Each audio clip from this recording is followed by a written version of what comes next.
सीताराम विचित्ररूपमनीशं यस्यक्षुषोर्भूषणम् सीताराम सुनाम धामनिरतं तं सद्गुरुं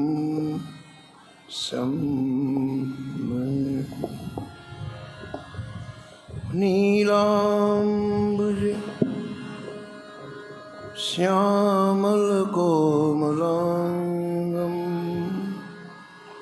सीतासमारोपितवामभागम् पाणो सायकचारुचापं नमामि रामं रघुवंशनाथं।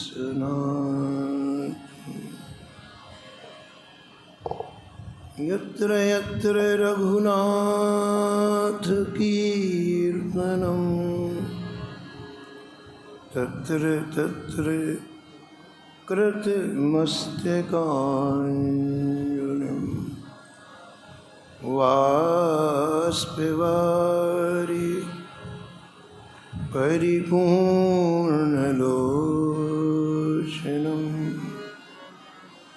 मारुतिं नमत राक्षसान्तकम्।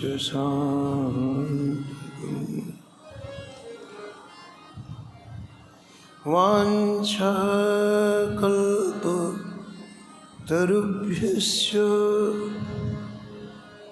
कृपासिन्धुभ्येव च पतितानां पावनेभ्यो श्रीवैष्णवेभ्यो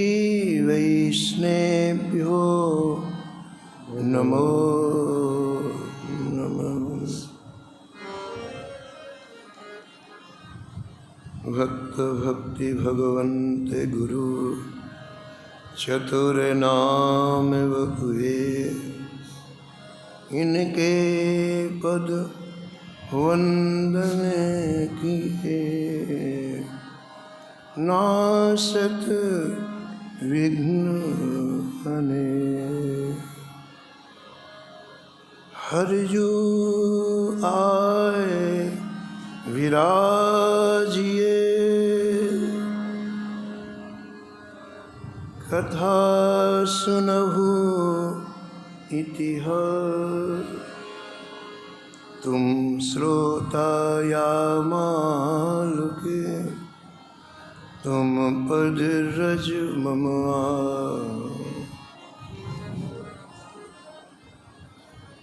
तुम पीछे जो और हैं, श्रोता हैं रस खान। इनके सकल मनोरथ पूरे बहु श्री भगवान।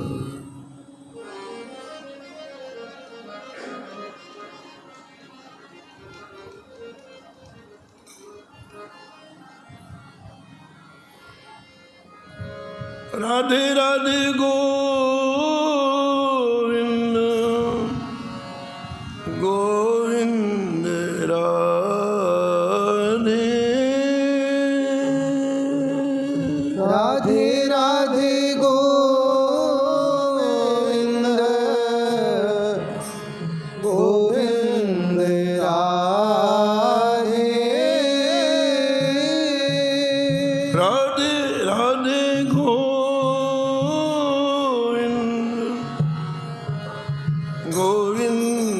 राधे। राधे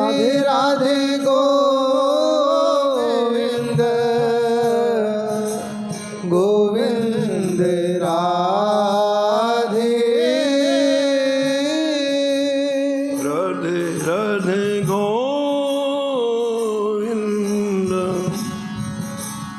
गोविंद राधे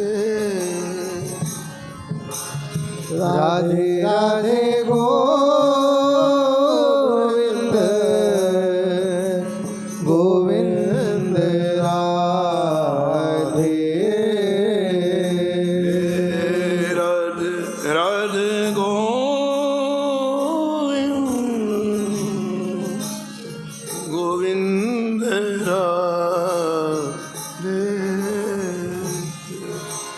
राधे राधे गोविंद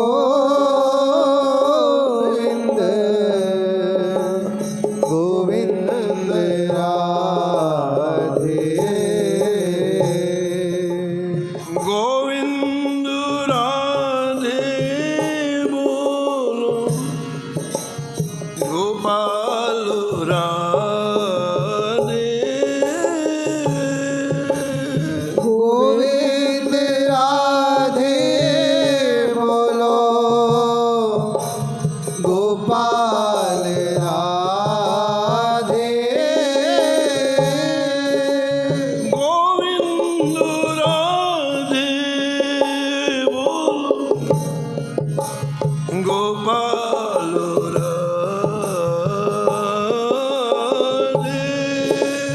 गोविंद राधे बोलो गोपाल राधे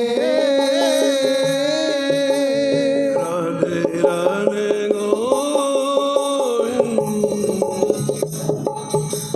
गोविंद राधे राधे राधे गोविंद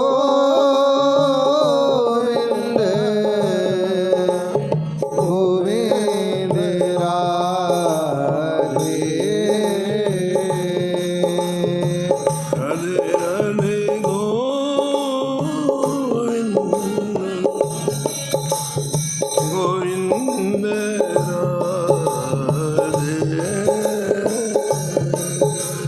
राधे राधे गोविंद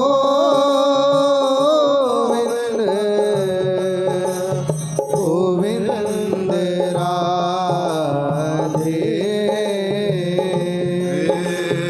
राधे गोविंद गोविंद राधे राधे राधे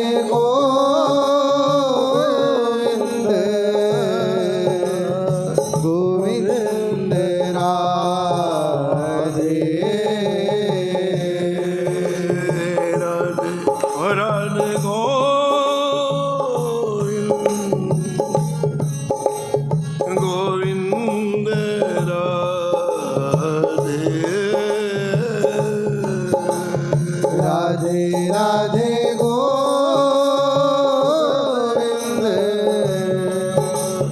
गोविंद राधे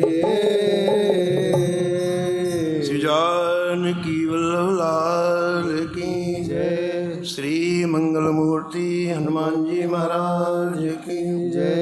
सपरिकर श्री भक्तमाल जी की जय सब संत भगवान की जय श्री स्वामी अग्रदास जी महाराज की जय श्री नाभाजी महाराज की जय श्री प्रियादास जी महाराज की जय श्री वृंदावन धाम की जय श्री बांके बिहारी लाल की जय श्री राधा वल्लभ लाल की जय श्री गिरिराज जी महाराज की जय श्री यमुने महारानी की जय श्री रामनाम महाराज की जय श्री महाराज जी की जय सब संत भगवान की जय जय जय श्री राधे श्याम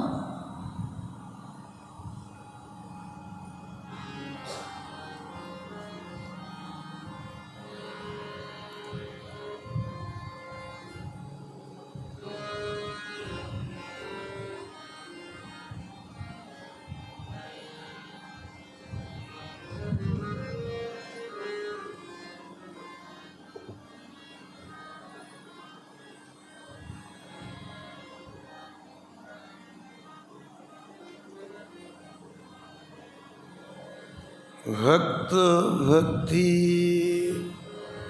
भगवंत गुरु। भक्त भक्ति भगवंत गुरु। चतुर नाम वपु एक। चतुर नाम वपु एक। इनके पद वंदन किए। इनके पद वंदन किए। इनके पद वंदन किए। इनके पद वंदन किए। नासत विघ्न अनेक। नासत विघ्न अनेक। नासत विघ्न अनेक। नासत विघ्न अनेक। प्रातः स्मरणी परम वंदनीय श्री भक्तमाल के रचयिता श्री नाभा गोस्वामी जी परम पावन ग्रंथ श्री भक्तमाल में भक्तों के दिव्य चरित्रों का वर्णन किया है।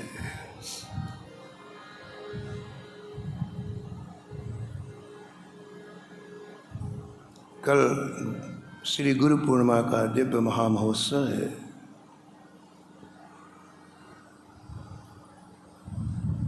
और श्री नाभा गोस्वामी जी ने भक्तमाल के प्रारंभ में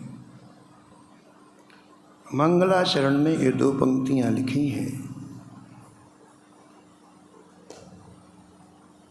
और निष्कर्ष के रूप में कहा है कि इनमें कोई अंतर नहीं है। भक्त में, भक्ति में, भगवान में और गुरु में देखने की अपनी दृष्टि है। अगर आपकी दृष्टि सात्विक है तो एक में चारों का दर्शन हो जाएगा।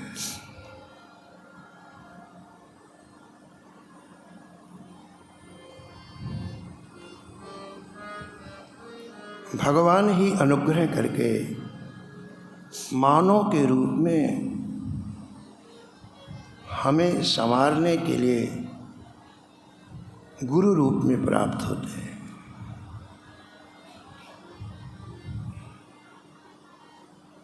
भगवान से भी ज़्यादा करुणा गुरुदेव में होती है। हमारे हृदय के कुछ ऐसे सूक्ष्म विकार होते हैं जहाँ गुरु की दृष्टि ही जा सकती है। विकार का तात्पर्य है भगवान के भजन में जो तीव्रता नहीं आने देते ऐसे बिंदु। उनमें सबसे प्रमुख अहंकार है। अहंकार कई तरह का होता है। स्थूल अहंकार होता है, सूक्ष्म अहंकार होता है। जब तक जीवन में अहंकार रहता है, संत ऐसा कहते हैं, गोविंद गुमान ही भावत नहीं। किसी प्रकार का गुमान हो तो ठाकुर जी को अच्छा नहीं लगता है। तो गुरु की पहली चोट इस गुमान में होती है, इस क्योंकि ये प्रतिरोधक है ठाकुर जी के पास। जैसे कोई दीवार हो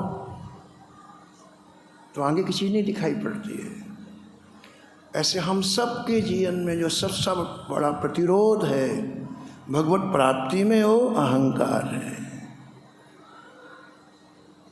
दीक्षा का तात्पर्य 2 रुपये, 10 रुपये, 500 रुपये देना नहीं है। दीक्षा का तात्पर्य वस्तु देना नहीं है। दीक्षा का तात्पर्य अहंकार गुरु जी के चरणों में अर्पित करना। जिस अहंकार ने हमें लाखों जन्म लेने के लिए बाध्य कर दिया। बड़े बड़े लोग यहाँ आए जिन्होंने अपने पुरुषार्थ के बल पर, साधना के बल पर दिव्य लोकों की प्राप्ति कर ली, लेकिन अभिमान होने के कारण ऊपर से नीचे गिरना पड़ा। भगवान श्री राम जब राज सिंहासन पर अयोध्या में बैठे, चारों वेदों ने स्तुति की है श्री राम जी की। कहा जय जय, हम अनादिकाल हम देखते हैं लोगों का उत्थान कैसे होते, लोग गिरते कैसे हैं, हमने अपनी आंखों से देखा। जे ज्ञान मान विमत्त, जे ज्ञान विमान विमत, तो भव हरण भक्ति न आदरी, तो हरण भक्ति न आदरी। ज्ञान के अहंकार में है ना जिन्होंने आपकी भक्ति का आदर नहीं किया, आपके संतों का आदर नहीं किया। हम इतने बड़े त्यागी हैं, हम इतने बड़े साधक हैं, हम इतना भजन करें, इसका अहंकार जिसको है, एक बार भले ऊंचाई में चला जाओ, लेकिन वो अहंकार एक दिन उसका पतन करा देता है। जे ज्ञान मान विमत, जे ज्ञान मान विमत, भव हरण भक्ति न आदरी, भव हरण भक्ति न आदरी। ते पाय सुर दुर्लभ पदादपि, ते पाय सुर दुर्लभ पदार, परत हम देखत हरि, परत हम देखत हरि, परत हम देखत हरि, परत हम देखत हरि। चारों वेद ठाकुर जी की स्तुति करते हुए कहते हैं जय जय। वो एक बार भले देवताओं को भी दुर्लभ प्राप्त कर लें, लेकिन ऊपर से गिरते हुए हमने अपनी आँखों से देखा है। अहंकार ने उन्हें माटी में मिला दिया। सबसे बड़ा शत्रु ये अहंकार है, और ये ऐसा शत्रु है जो हमें अपना मित्र लगता है। दिक्कत तो है ना, बड़ा मित्र हमको लगता है, हमारी दृष्टि कभी वहाँ नहीं जाती है।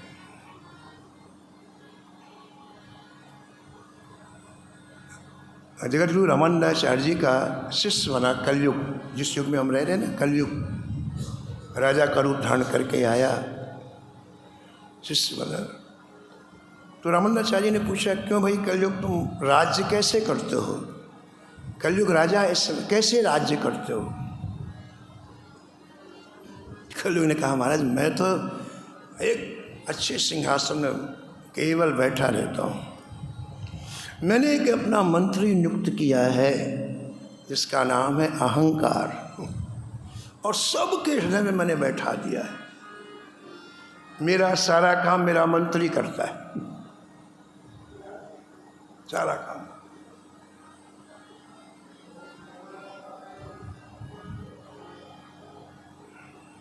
इसलिए भगवान का साक्षात्कार होने के बाद भी भगवान ने आज्ञा करी गुरुदेव का वर्ण करो। बताओ भाई, अब भगवान मिल गए, फिर गुरु जी की क्या जरूरत पड़ गई? बताओ आप, कोई ऐसी चीज है हमारे अंदर जिसको उन्हीं की दृष्टि में वो चीज आ सकती, दूसरे की दृष्टि में नहीं आ सकती। नामदेव जी का चरित्र आपने सुना है। नामदेव जी रोज विट्ठल भगवान से बात करते थे।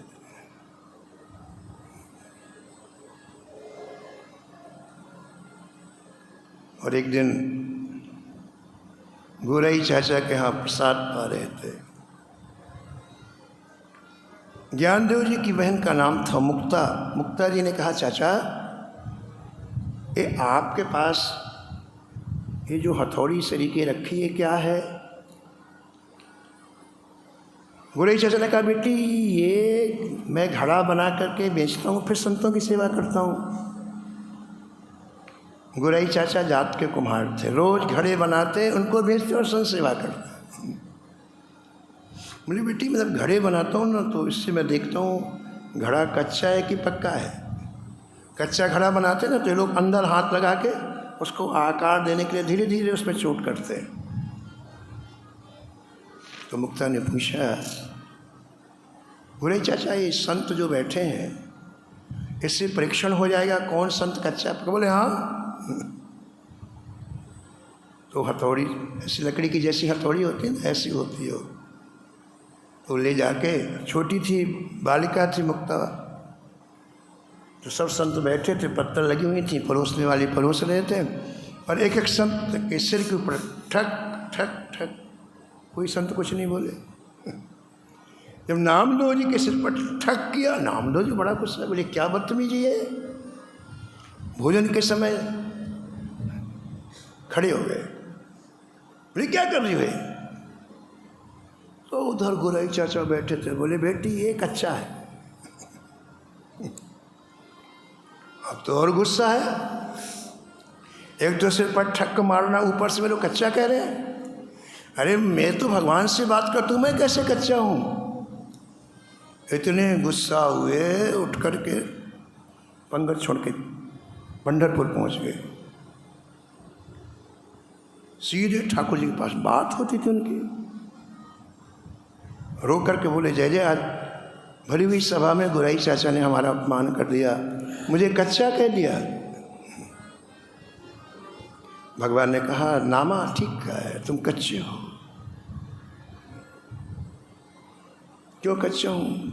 तुमने गुरु का वर्ण नहीं। जैसे आप मिल गए गुरु का, बोले नहीं नहीं, ये तुम्हें जो कष्ट दे रहा है ना, ये तुम्हारा सूक्ष्म अहंकार दे रहा है। मेरा अपमान हुआ है, तुम अपने आप को शरीर मान रहे हो। इस शरीर भाव से जब तक उठोगे नहीं तब तक प्रेम राज्य में प्रवेश नहीं होगा। और उस राज्य में पहुंचाने वाले केवल गुरुदेव है। मैं शरीर हूँ, हर व्यक्ति यही सोचता है मैं स्त्री हूँ, मैं पुरुष हूँ। उसका परिणाम क्या होता है? भागवत जी में नौ योगेश्वर जी कहते हैं कि जो ये बात दृढ़ कर लेता है कि मैं स्त्री हूँ, उसे अगले हजारों जन्म में स्त्री ही बनना पड़ेगा। जो ये निश्चय कर लेता है मैं पुरुष हूँ, उसको अगले हजारों जन्म पुरुष। इस वृत्ति को गुरुदेव हटाते हैं।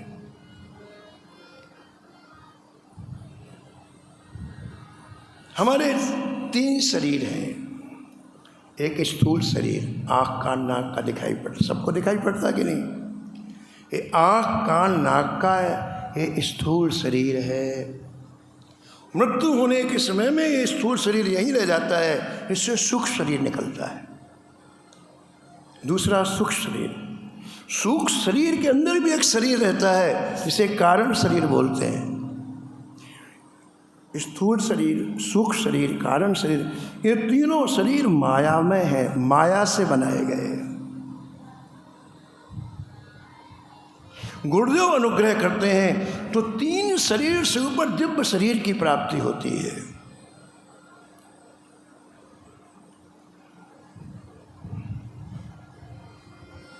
राम मंत्रोपदेशेनो, राम मंत्र उपदेशे माया दूर मुपागता, माया दूर उपागता। हमारे लाखों जन्म इन 3 शरीरों के चिंतन में व्यतीत हुए। हम माया राज्य से बाहर नहीं जा पाते हैं। कहीं जाएं, भजन करें, ठाकुर जी के साक्षात्कार होने के बाद इस तरफ क्या करोगे आप? स्वयं विठ्ठल भगवान करें गुरु का वर्णन करो। तुम माया की परिधि से जाना है तो गुरु के चरणों में आत्मसमर्पण करना होगा। बाहर की पदार्थों से, बाहर की दृष्टि से आपके अंदर का उत्कर्ष नहीं होगा। मन में विकार है, इसलिए मन से समर्पित होना होगा। माया की परिधि से बाहर जाने के लिए 9 योगेश्वर जी भागवत में कहते हैं केवल एक ही आधार है, गुरु के चरणों का आश्रय। कृपया गुरुदेवस्य कृपया गुरुदेवस्य द्वितीयं जन्म कथ्यते द्वितीयं जन्म कथ्यते। कहते दीक्षा ले तो उसका दूसरा जन्म हो जाता है। दूसरा जन्म क्या है? माया की परिधि से बाहर चला जाता है। दूसरा जन्म क्या है? उसके रक्षक ठाकुर जी हो जाते हैं। दूसरा जन्म क्या है? अभी तक जो कुछ किया अब उससे कोई लेना देना नहीं, सब जमुना जी में बह गया। ये दूसरा जन्म। तो विठ्ठल भगवान ने कहा गुरु का वर्ण करो। तुम्हें जो आज बुरा लग रहा है ना, वो अपने आप को शरीर मान रहे हो। अहंकार को चोट लगी है तुम्हारे, इससे तुमको बुरा लग रहा है। बाकी संतों को क्यों नहीं बुरा लगा? 100 संत बैठे, क्यों तुमको ही बुरा क्यों लगा? सभी के ऊपर तो पढ़ा, क्योंकि तुमने गुरु का वर्ण नहीं किया। अब और रोए, नाम बोले जय जय, मैं तो आपको जानता हूँ और किसी को जानता हूँ, मैं किसका वर्ण करूँ? विठ्ठल भगवान ने कहा सुबह 4 बजे उठो, उत्तर दिशा की तरफ जाओ। जंगल में जो पहला व्यक्ति मिल जाए उसको गुरु के रूप में वर्ण कर लो। माने उसका कुछ नाम बता दो। बोले उसका नाम विशोबा होगा। अब लगन लग गई नामदेव जी को, रात भर नींद नहीं आई। सुबह उठे दौड़ लगा दी, जंगल की तरफ भागे। चलते चलते घनघोर जंगल में प्रवेश हो गया। देखा टूटा फूटा शिव जी का मंदिर है जंगल में। एक लंबा तुरंगा व्यक्ति जिसकी हाइट 7 फीट की होगी, बड़ा मोटा ताजा, उस शंकर जी के मंदिर में सोया हुआ है। चलो ठीक है, सो रहा है, लेकिन विचित्र सोया हुआ है। शंकर जी के शिवलिंग पर पैर रखकर सोया हुआ है। बहुत गुस्सा है नाम ने, कैसा मूर्ख आदमी है, नीचे पैर रखकर सो। मंदिर में जाकर के दोनों पैरों को उठा के पटक दिया नीचे, गुस्से के बारे में। उसने आंख नहीं खोली, पटक दिया तो जहां पटका वहां से दूसरा शिवलिंग निकल आया। फिर उठाया, फिर तीसरी जगह पटका, तीसरा शिवलिंग निकल आया। पूरे मंदिर में पैर उठा के पटकते गए, सब जगह शिवलिंग निकला। अब घबराए ना, ये कौन है भैया? हाथ जोड़ के बोले आप विशोबा जी तो नहीं है? वो सज्जन बोले आप नामदेव जी तो नहीं है? बोले हाँ मैं भी विशोबा। अब और भगवान ने कहा था कि उनसे दीक्षा लेना, पकड़ लिया चरण। जैसे मेरे से गलती हो गई, आप मुझे आप दीक्षा।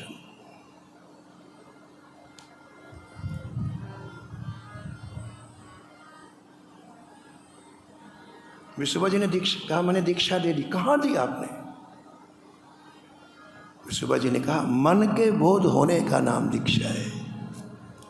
आप बताओ, पूरे जीवन आप पुस्तकें पढ़ो, पूरे जीवन आप सत्संग सुनो, मन के संशय नहीं गए, मन का भ्रम नहीं गया, कहाँ कुछ मिला? कुछ नहीं, खाली रहे अपना। मन के बोध होने का नाम दीक्षा है। नामदेव तुमने आज क्या देखा? जहाँ तुमने पैर पटका वहीं स्वर्ग। इसका मतलब क्या हुआ? पृथ्वी के कण कण में ठाकुर जी विराजमान है। इस बात को हृदय में रख लो। प्रभु व्यापक सर्वत्र समाना, प्रभु व्यापक सर्वत्र समाना, प्रेम ते प्रगट होई मैं जा, प्रेम से प्रगट होई मैं जान। अभी तुम एक जगह मंदिर में देख रहे थे ठाकुर जी नामदेव, अब तुम सब जगह ठाकुर जी। जड़ चेतन जग जीव जत सकल राम मैं जान, वंदो सबके पद कमल सदा जोरी जुगपान। ये दृष्टि गुरुदेव प्रदान करते हैं। वासुदेवा सर्वमिति स महात्मा सुदुर्लभा, ऐसा गीता जी में लिखा है। सब जगह वासुदेव का दर्शन हो, ठाकुर का दर्शन हो, ऐसे महात्मा सृष्टि में बिल्कुल थोड़े से हैं।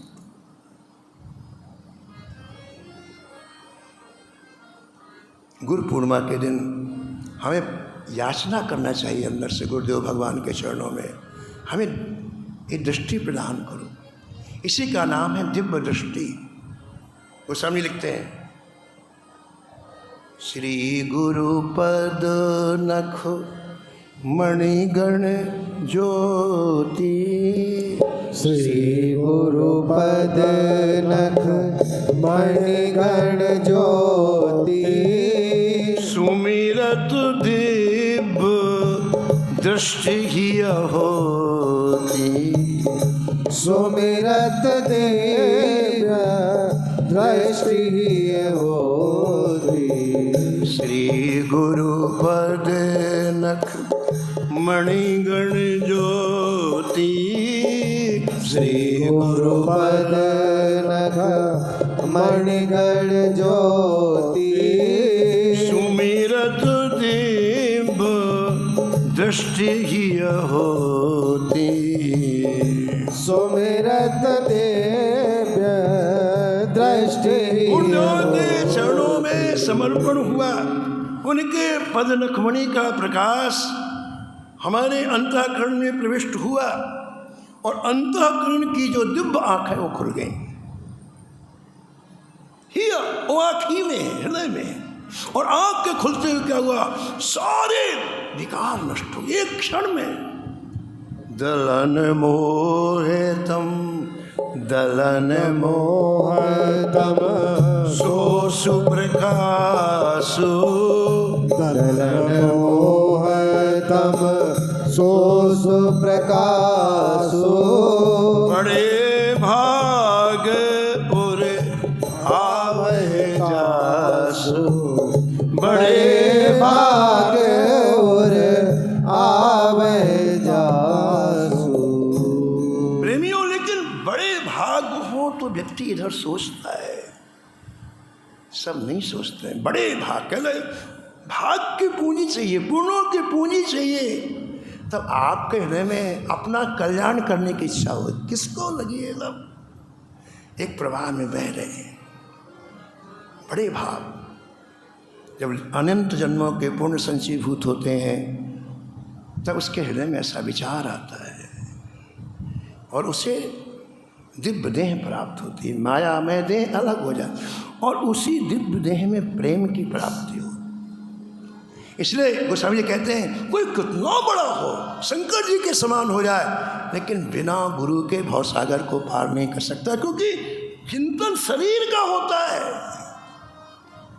गुरु बिन भव निधि, गुरु बिन भव निधि, तरे न कोई, गुरु बिन भव निधि तरय न कोई, जो बिरंची शंकर सम होई, जो बिरंची शंकर सम होई।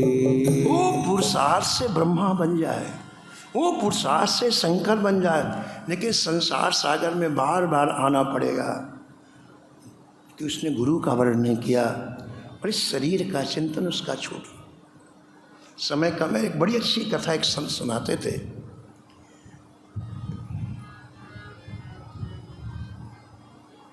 काशी भगवान शंकर का शरीर है, श्री राम वृंदावन श्री कृष्ण का शरीर है। इसलिए श्री राम वृंदावन में कहीं छोटी भी सेवा आप करोगे ना, वो श्री कृष्ण की सेवा हो जाती। आप वृंदावन में आते हो, एक तरफ एक बात का ध्यान रखना, कहीं गंदगी ना हो। वृंदावन में आने के बाद किसी का दिल ना दुखाओ। वृंदावन आने के बाद